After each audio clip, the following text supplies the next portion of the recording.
Hi there, Senator. My name's Mark, and I'm a student at San Jose State University. I'm also a Generation Engage member. And my question is, according to the American Farmland Trust, we're losing 3,000 acres of productive farmland every day.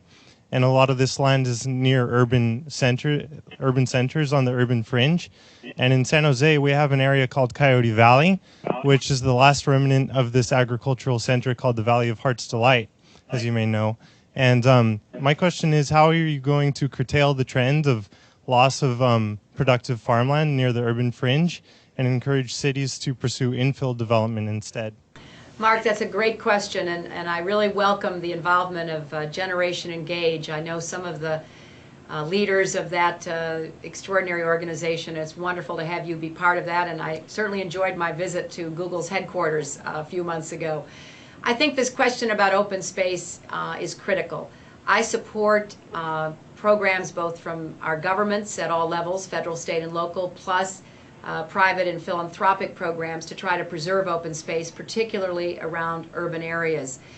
There are a number of good programs that have done that, and I want to provide more support for that when I'm president.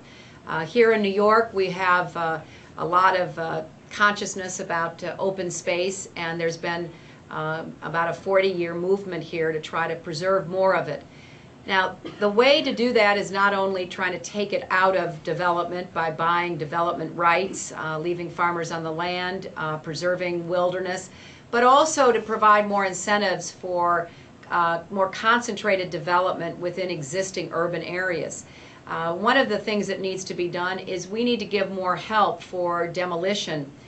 Developers will tell me, and the economics of this bear it out, that it's often cheaper to go into a totally green area, a new development, and start from scratch, because in order to take advantage of the already existing infrastructure, particularly utilities, water, and the like, they often have to do environmental cleanups, they have to do demolition of existing structures, and that by the time they finish doing that, then they are not going to make as much money as they would moving out.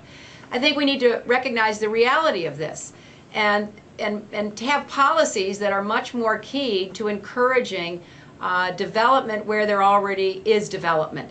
I know there are a lot of places in upstate New York where the downtown really diminished as people left, and there's been a kind of movement outside into the country where new development has taken place. What I've tried to do is to find ways to anchor new development using the arts, using culture as a way to bring people back downtown, to create new housing, to create new retail space.